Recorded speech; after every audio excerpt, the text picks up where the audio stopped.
बेटा। तो आज की क्लास में जो बेटा हम लोगों ने डिस्कशन शुरू करनी है वो बेसिकली हमारे पास है, जिसे हम नाम दे देते हैं past paper specimen paper 2B। ठीक है बेटा। अच्छा देखिए, स्पेसिमेन पेपर 2A ऑलरेडी जो है वो हमारे पास यूट्यूब के ऊपर अपलोडेड है और वहां से आप जो है वो उसको कवर कर लीजिए। ठीक है। उसमें जो स्पेसिफिकली कोई क्वेश्चन है जिनमें मसला है वो मुझे आप क्लास में बता दीजिएगा। तो कल की भी हमारी क्लास होगी और हमारी परसों की क्लास होगी। अच्छा, कल की जो है वो क्लास एक्सटेंडेड होगी, परसों की क्लास में एक्सटेंड नहीं कर सकता कुछ रीजंस की वजह से। अगर फिर भी संडे को कुछ क्वेरीज हो तो मुझे बताना, मैं फिर अर्ली आ जाऊँ, वरना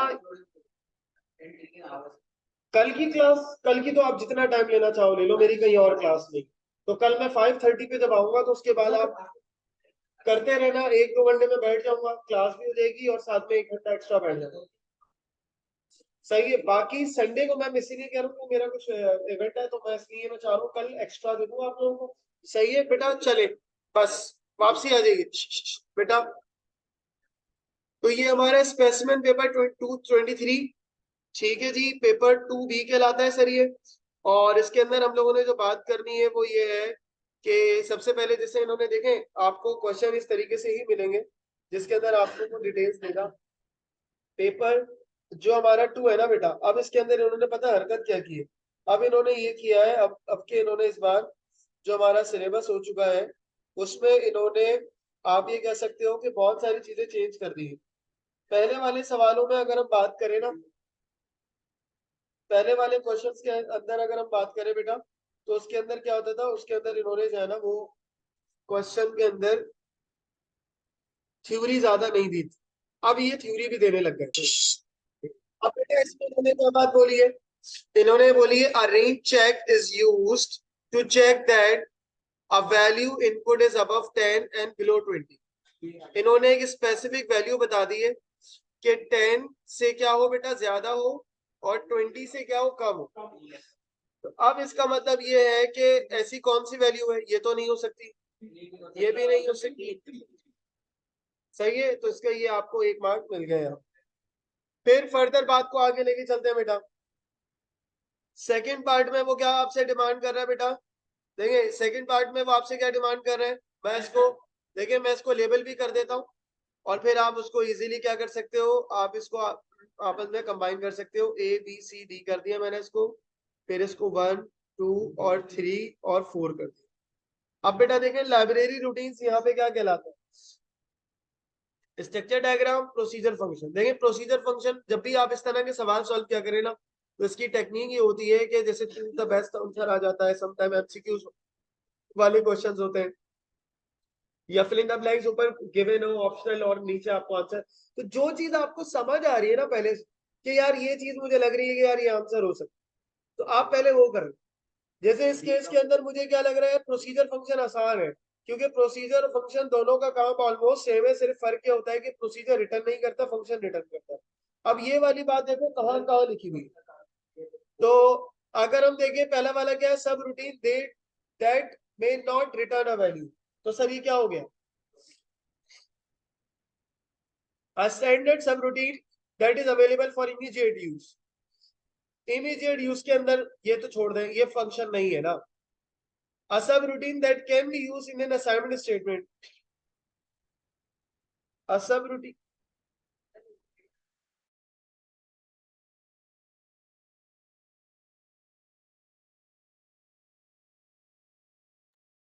ओके।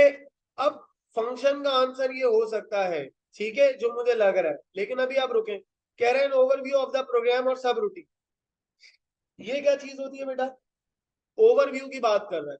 किसी भी कंप्यूटर में जब हम किसी भी डिजाइन अप्रोच की बात करते हैं, तो जब वो बात कर रहा है ओवरव्यू की, जब वो बात कर रहा है डिजाइनिंग की, जब वो टॉप डाउन स्ट्रक्चर की बात करेगा तो स्ट्रक्चर डायग्राम सही है।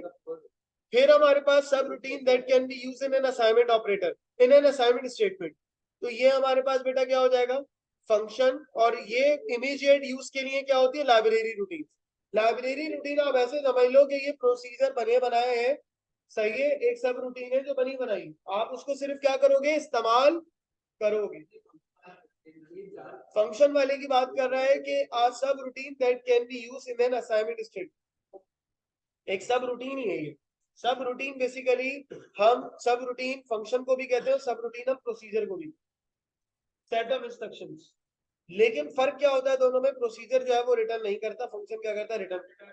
लेकिन इन्होंने क्या चला कि इन्होंने करी भाई, इन्होंने रिटर्न करने वाली बात बताई नहीं। अगर वो फंक्शन के साथ लिख देते हैं रिटर्न करते हैं तो आप तो फौरन सेट कर लेते ना सर। तो उन्होंने डायरेक्टली आपको ये बात बताई नहीं, बल्कि उन्होंने ये कहा कि असाइनमेंट स्टेटमेंट के साथ इस्तेमाल किया जा रहा है सब।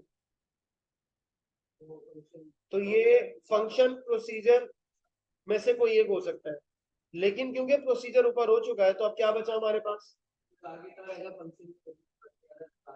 बाकी कर ले। अब हाँ यही मैं कह रहा हूँ ना, जो आपको बाकी समझ आ रहे हैं वो आप करेंगे, उसके बाद लास्ट में आप जो है वो कीजिए। इस तरह के सवाल हो गए। क्लियर हो रही है सर बात मेरी, मैं क्या कह रहा हूँ। चले आगे चले, रिकॉर्ड हो रहा है। फिर आगे बात को लेके चले, फिर क्या कह रहा है ये। फिर हमारे पास बोला program checks if the weight of a baby is 2 kilograms. Give with reasons two different values of test data that could be used for the baby's weight. Each reason must be different. Reason आपके क्या होने चाहिए, different होने चाहिए।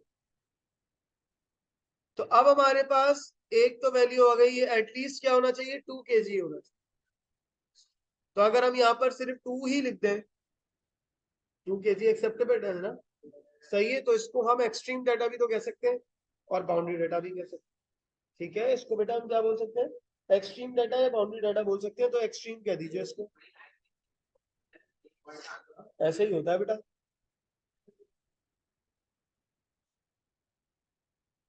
Boundary बेटा ये yearly paper चल रहा है हमारा, बाउंड्री डाटा कहलाता है बेटा ये, क्योंकि एटलीस्ट 2 तो होना ही चाहिए। ठीक है, and it should be accepted by the system. Reason यही है, इट शुड बी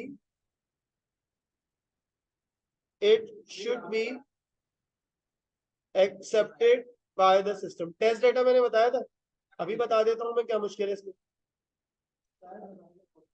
भाई मैंने आपको ये बताया था कि हमारे पास कंप्यूटर के अंदर बेटा टेस्ट डाटा का एक कॉन्सेप्ट होता है, एक इनिशियल और फाइनल वैल्यूज होती है। ठीक है, अगर मैं आपसे ये कहता हूँ एक सिस्टम है, एक सिस्टम के अंदर हमारे पास जो वैल्यू है बेटा, मैं कह देता हूँ कि अज्यूम कर लें उस सिस्टम के अंदर जो वैल्यूज एक्सेप्ट हो रही है वो 10 से लेके 20 तक हो रही है।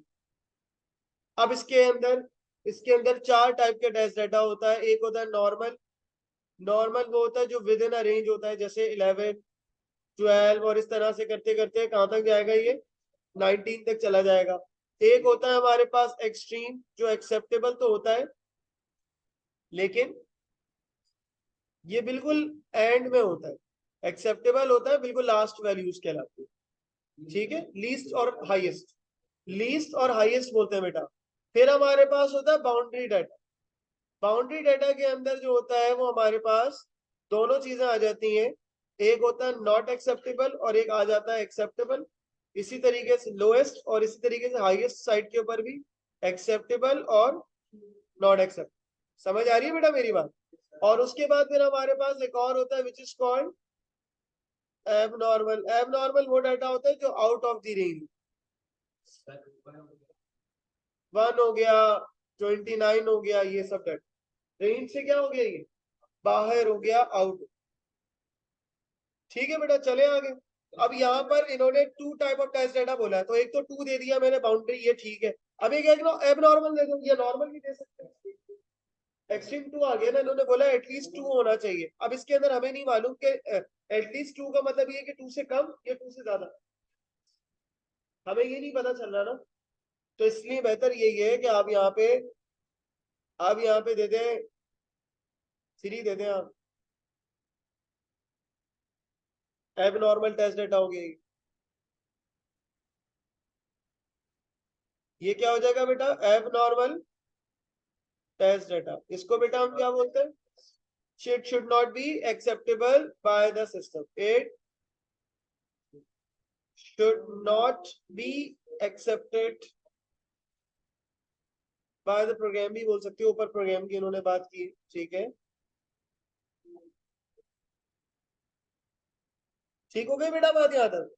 यहाँ तक कोई मसले मसाइल? चले परफेक्ट हो गया। अब बात को आगे लेके चले बेटा। यहाँ पे भाई फोन अपने साइलेंट में। चले अब इन्होंने क्या बात बोली, कह रहे हैं कि circle the two actions that a program needs to take to store data in a file. Data store करना है बेटा किसके अंदर? फाइल के अंदर। तो कौन से ऑपरेशन कॉमनली करे जाते हैं? फाइल को पहले ओपन करते हैं और फाइल में डाटा राइट करते हैं।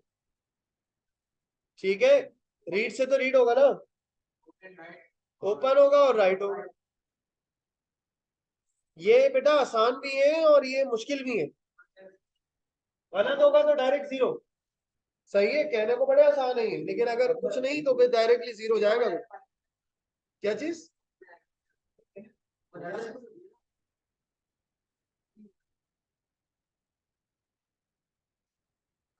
बेटा क्या कह रहे हैं? आप programme halted unexpectedly with an error, file not found while trying to read data from the file। बेटा सुन लो, एक आप एग्जांपल ले लीजिए।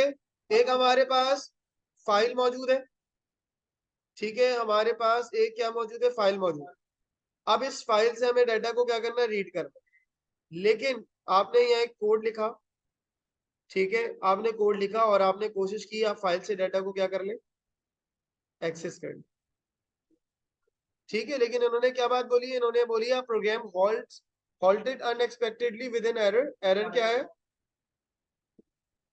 तो outline the action that the program needs to take to prevent this error occurring। ऐसे कौन से action लिए जाएं जिसके बाद प्रोग्राम में ये एरर आने से हम क्या कर सके? बच सके। तो इसके क्या ऑप्शन हो सकते हैं? दो ऑप्शन हमें बताने भाई। फाइल को ओपन करने से पहले सबसे पहले फाइल को क्या चेक कर लो? फाइल अवेलेबल है या नहीं? सही है, फाइल की एग्जिस्टेंस को आप क्या कर लो भाई? पहले चेक कर लो। और अगर फाइल ओपन है, फाइल एग्जिस्ट करती है, फाइल ओपन कर देंगे आप। और अगर फाइल एग्जिस्ट नहीं करती तो आप एक सुइटेबल सा मैसेज दे देंगे। ये कॉमन सेंस वाले सवाल है कुछ। सब भाई देख ले, अब इसके नंबर जरूर है। चले लिखे लिखे लिखे लिखे। Check the file exist, check the file if it exists। पहले आप चेक करेंगे फाइल की एग्जिस्टेंस बेटा, ठीक है। अगर ये एग्जिस्ट करती है file,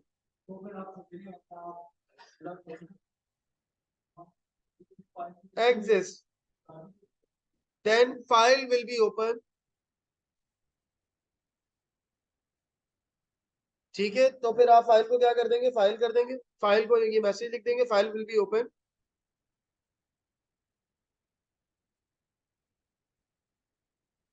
otherwise print error message on screen. ठीक है, ताकि यूजर को पता चल जाए कि डाटा नहीं है, फाइल एग्जिस्ट नहीं कर। Very good question, very good question. अब इसमें इन्होंने क्या बात की है बेटा? जरा सुन लीजिएगा। Draw a flow chart. देखिए अच्छा तरीका क्या है बेटा, जरा सुन लीजिएगा। अब देखें, इसका मैं करवाने का तरीका ये है कि देखें, मैंने आप लोगों को याद है सूडो कोड जब पढ़ाए थे, तो सूडो कोड के अंदर मैंने आप लोगों को एक सवाल में हमेशा से कराता हूँ, count how many numbers are positive, how many numbers, ये वही वाला सब। ड्रॉ अ फ्लो चार्ट, बस इन्होंने क्या काम कर दिया, इसके साथ आपको क्या कह दिया कि आप जो है वो फ्लो चार्ट ड्रॉ करें। Allow numbers to be input, सबसे पहले आपने इनपुट नंबर्स करने। Ignore any number that are negative, यानी नेगेटिव नंबर को आपने काउंट नहीं करना। And count how many numbers are positive, और पॉजिटिव नंबर्स को आपने क्या करना है सर? काउंट करना है। और उसके बाद कह रहा है कि output the count positive numbers when zero is input, जब इनपुट क्या हो जाए? जीरो हो जाए, और प्रोग्राम क्या हो जाएगा? एंड। अब मैं इसको थोड़ी सी, आप बुरा मत मानिएगा, मैं लंबी करूंगा ताकि आप लोगों को समझा सकूं। पहले मैं इसका आपको सूडो कोड बना के दूं। क्योंकि मेरा पर्पस सिर्फ आपको पास्ट पेपर कराना नहीं है, आपको ये सिखाना भी है कि कैसे आप जो है वो उसको सूडो कोड भी बना सकते हैं। कल को अगर इसका सूडो कोड आ जाए तो आप परेशान ना हो। तो draw flow chart that input a number. पहली चीज तो मुझे ये बताओ, मैं मान जाऊंगा उस बच्चे को जिसने मुझे ये बता दिया कि इसको जो अगर मैं सूडो कोड से कर रहा हूँ। देखिए फ्लो चार्ट में तो कोई टेंशन ही नहीं होती ना। फ्लो चार्ट के अंदर तो जब आप कोड कर रहे हो तो वहां पर तो लूप लिखना मेंशन करना जरूरी नहीं हो। ये मैंने बारहा बार बताया है, हर बार बताया है, लेकिन फिर भी चले इन्हें नहीं पता, मासूम बच्चों को, स्पेशल चाइल्ड्स को वो मैं बता रहा हूँ। ठीक है, लेकिन सूडो कोड के अंदर मैंने आपको 3 तरह के लूप्स पढ़ाए सर, फॉर, व्हाइल और रिपीट। कौन जीनियस मुझे ये बताएगा कि ये किस लूप से नहीं हो सकता? सोच रहे थोड़ी देर। हाँ, अबे ऐसे फौरन बोलना थोड़ी होता है कि मैं डायरेक्ट जो मैं बोल दो। सोचो भी तो पहले थोड़ा सा। भाई रिपीट का लूप नहीं, ये बच्चे ऐसे नहीं।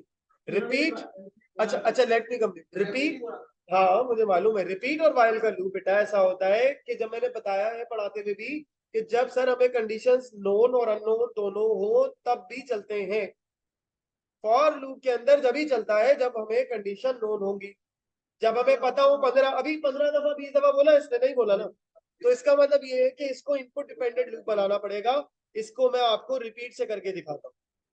तो अब उसके लिए मैं डिक्लेरेशन की लाइन छोड़ रहा हूँ। अब मैं सिर्फ क्या कर रहा हूँ, मैं यहाँ पे रिपीट से काम शुरू कर रहा हूँ। मैंने लिखा है यहाँ पे रिपीट, ठीक है सर। और रिपीट करके मैंने यहाँ पर क्या करना है सर, इनपुट करना है। सो यहाँ पे मैं क्या लिखूंगा, इनपुट, और उसके बाद यहाँ पे क्या आ गया, नाम आ गया।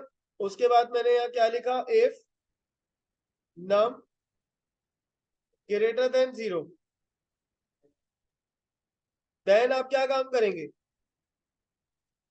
देन आपने जो है वो सर एक बनाना होगा पोस्ट काउंट का वेरिएबल। बनवाया है ये सवाल मैंने आप लोगों से, याद होकर आप लोगों को वो अभी करते हैं ना, उसकी जगह मैंने छोड़ी है ना। Post count is equal to post count plus 1। और पोस्ट काउंट को बेटा लाजमी तौर पे आपने इनिशियलाइज किसके साथ करना है, 0 के साथ करना है, ठीक है। और उसके बाद 0 आएगा तो भी कोई अपडेट नहीं होगा, और अगर नेगेटिव नंबर आएगा तो भी कुछ अपडेट नहीं होगा। और लूप कब रुकेगा, जब हमारे पास नंबर किसके बराबर हो जाएगा, 0 के बराबर। और उसके बाद हम इसको क्या कर देंगे सर,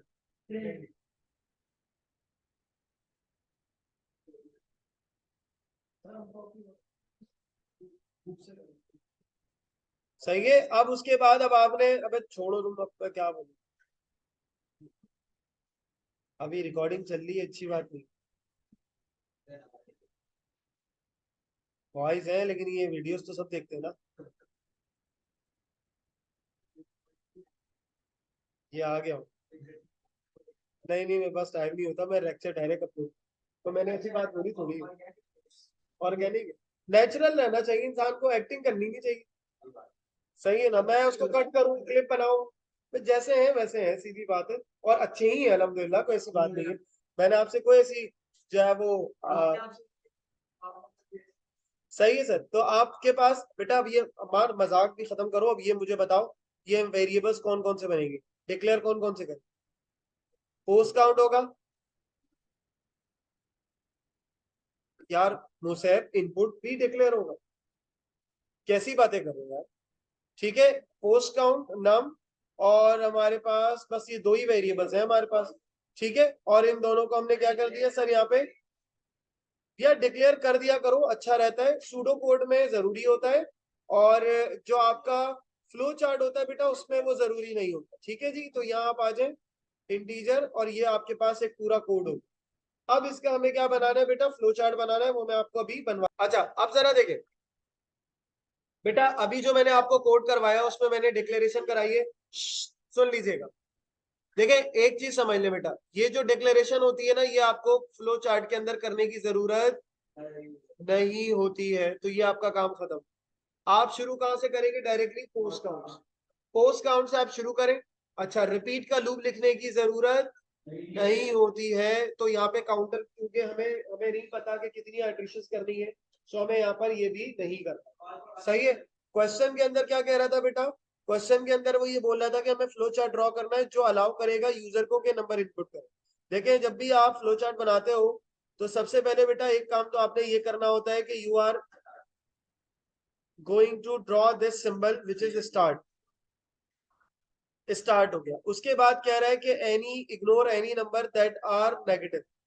ठीक है, जो नंबर नेगेटिव होगा उसे आप इग्नोर कर दें। फिर रिजेक्ट, वो भी मैं बता रहा हूँ ना आपने क्या करना है। फिर कह रहा है count how many numbers are positive, कितने नंबर क्या है हमारे पास पॉजिटिव है। तो आपको सबसे पहले पॉजिटिव नंबर को काउंट करने के लिए क्या करना पड़ेगा, यहाँ पे बेटा आपको एक वेरिएबल बनाना पड़ेगा जो कि आप कह दीजिए पोस्ट काउंट। तो आप लिख दीजिए post count is equal to बेटा 0। ठीक है, पोस्ट काउंट को आपने क्या कर दिया, 0 से इनिशियलाइज कर दिया, क्योंकि अब आप पॉजिटिव नंबर काउंट करेंगे। अब उसके बाद सबसे पहले काम ये करना है कि आपने इनपुट लेना है नंबर। तो आपने यहाँ क्या करना है बेटा, इनपुट लेने के लिए यहाँ पर आपने एक ये वाला बॉक्स बनाया और इसके अंदर आपने यहाँ पे क्या लिख दिया बेटा, इनपुट नम। अब आपने यहाँ पे क्या लिख दिया बेटा, इनपुट नम।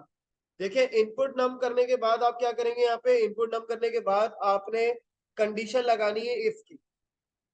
यहाँ पर आपने बेटा क्या लगानी है, इफ की कंडीशन लगानी है, क्योंकि अगर हमारे पास वो नंबर 0 से बड़ा होगा तो फौरन से पॉजिटिव काउंट को मुझे क्या करना है, अपग्रेड करना है। तो मैं सबसे पहले यहाँ पर क्या करूंगा, इफ की कंडीशन लगाऊंगा। तो ये हमारे पास जो है वो एक डायमंड शेप बनता है। ठीक है, और यहाँ पर आप लगा लें इफ नम ग्रेटर देन 0। ठीक है, जब भी आप इस तरह का बेटा क्वेश्चन कर रहे होते हैं कीप इन माइंड कि आपके पास कि यहाँ पे जो कंडीशन लग रही है। अच्छा देखिए कुछ सूडो कोड के अंदर फ्लो चार्ट के अंदर आप देखेंगे इफ की जगह वो इफ भी नहीं लगा रहा, वो इस भी लगा रहा, कोई मसले की बात नहीं। सूडो कोड में तो नहीं, लेकिन आप यहाँ पे ये काम कर सकते। इस नंबर ग्रेटर देन 0, अगर नंबर ग्रेटर देन 0 है तो अब करना क्या, अब यहाँ पर सिर्फ दो पॉसिबिलिटी होती है, यस और नो। ठीक है, अगर पॉजिटिव नहीं है तो नंबर 0 भी तो हो सकता है। तो फिर आप क्या काम करेंगे, अगर नंबर 0 नहीं है तो नो करके आप क्या कर देंगे, नो करके आप यहाँ ले जाए और यहाँ पर आके आप चेक कर लें। यहाँ पर आपके आके बेटा आप चेक कर लें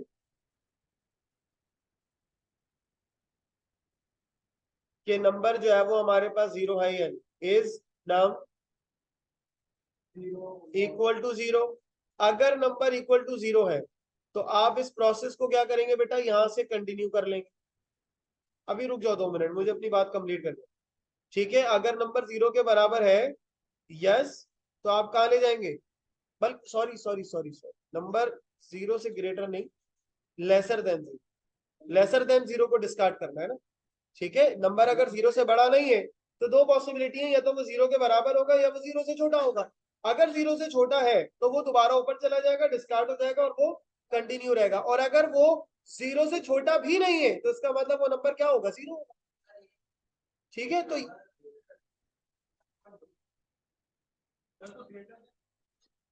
क्या चीज, बेटा 3 पॉसिबिलिटी है ना। 0 के ऊपर, 0 के ऊपर सवाल ही नहीं पड़ा आपने। सवाल में मैंने क्या बताया है कि जब वो 0 पॉजिटिव होगा तो 0 से बड़ा होगा ना भाई, तो वो काउंट होगा। जब नेगेटिव होगा तो डिस्कार्ड होगा, और जब वो 0 होगा प्रोग्राम रुकेगा। सवाल ही नहीं पढ़ा आपने। सवाल को जब तक आप नहीं पढ़ेंगे तो कैसे सॉल्व करेंगे आप। Pseudo code, flow chart, paper 2, आप 70% आपके क्वेश्चन पे डिपेंड कर। जब तक आपको क्वेश्चन ही नहीं समझ आएगा आप पता नहीं क्या करेंगे फिर उसके साथ। तो ये बहुत जरूरी है। तो सबसे पहली वाली जो डायमंड बॉक्स मैंने बनाया है इसमें ये चेक किया कि नंबर 0 से बड़ा है। अगर बड़ा है तो हम यहाँ पे क्या कर देंगे, पोस्ट काउंट को अपग्रेड कर देंगे। फिर हमें यहाँ पे क्या बनाना पड़ेगा बेटा, फिर हमें यहाँ पे ये जो बॉक्स होगा ये हम बनाएंगे, बल्कि ये मैंने काफी बड़ा बना दिया। आप इसे जो है वो एक ऐसे इस तरह से लिख लें कि आपके पास पोस्ट काउंट का वेरिएबल जो है वो यहाँ पे बस अपडेट हो। तो आप इसे यहाँ पे लिखेंगे post count is equal to, post count is equal to post count plus 1। ठीक है, और अगर नहीं, पोस्ट अगर 0 से बड़ा नहीं है नंबर तो वो 9 पे जाएगा। जब वो 9 पे जाएगा तो मुझे दोबारा डायमंड बॉक्स बनाना पड़ेगा, क्योंकि यहाँ पर भी मेरे पास दो पॉसिबिलिटीज है कि या तो नंबर 0 हो सकता है या वो नंबर उससे छोटा होगा। अगर उससे छोटा होगा तो मुझे डिस्कार्ड करके दोबारा से इनपुट लेनी है लाइन, और अगर 0 के बराबर हुआ तो मुझे फौरन से क्या करना पड़ेगा, मुझे प्रोग्राम को ऐड करना पड़ेगा। तो मैं यहाँ पर उसको ऐड कर, इन्होंने कोई मैसेज वगैरह बोला नहीं, मैसेज नहीं बोला, तो बस मैं यहाँ पर इसको लिख दूंगा आउटपुट, और यहाँ तो कोटेशन में लिख देते ना यार। फिर हम क्या कर देंगे बेटा, यहाँ पे पोस्ट काउंट, यहाँ पे आप क्या कर देंगे बेटा, पोस्ट काउंट को प्रिंट कर देंगे, ठीक है। और आपका यहाँ प्रोग्राम क्या हो जाएगा, एंड हो जाएगा, ठीक है। और अगर अगर अगर हमारे पास यहाँ पर वैल्यू जो है वो पॉजिटिव है, तो प्रोग्राम यहाँ से दोबारा से ऊपर जाएगा और फिर दोबारा से वो इनपुट लेगा, ठीक है। इसमें चीजें थोड़ी सी ज्यादा होती हैं, तो इसमें फ्लो चार्ट आप जो है वो लाजमी बेटा देख कर जाइएगा, ठीक है, ताकि आपकी जो है वो चीजें,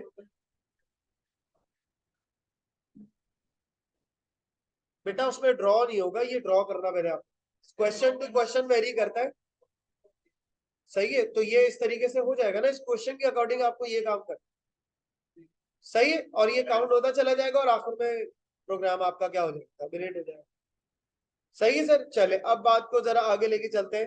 कह रहे हैं explain the changes you will make to your algorithm to also count the negative counter. Negative counter के वेरिएबल को आप इनिशियलाइज करेंगे, हाँ, तो नेगेटिव के काउंटर को आप क्या करेंगे सर, अपडेट करेंगे, और उसके बाद आप क्या करेंगे, यूज अनदर वेरिएबल, आप ये लिख ले पॉइंट है, क्या हम क्या करेंगे बेटा, use another variable, use another variable, हम एक और वेरिएबल इस्तेमाल करेंगे for negative counter,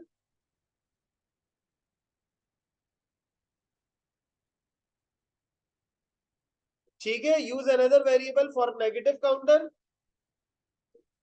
negative counter will be updated when number is lesser than 0, is updated by 1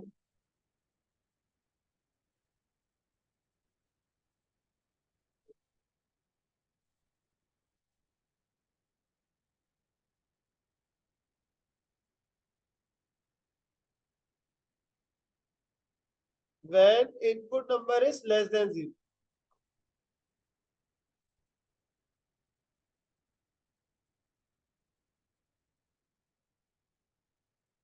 सही है बेटा। सो दैट्स हाउ जो है वो आप अपने कोड को क्या कर सकते हो, इम्प्लीमेंट कर सकते हो, और दोनों को फिर एंड में प्रिंट कर सकते हो। तो ये वाली बात आप इसके अंदर मेंशन कर सकते हैं, ठीक है। चलिए अब आज की क्लास में हम इस वीडियो में यहीं तक रखेंगे, और नेक्स्ट क्लास में फिर हम यहीं से बात को आगे कंटिन्यू करेंगे। ये एक एरर वाला क्वेश्चन करवाना है, और फिर ये आपको एक लॉजिक गेट वाला क्वेश्चन भी करना, सही है बेटा। ओके जी, अल्लाह हाफिज।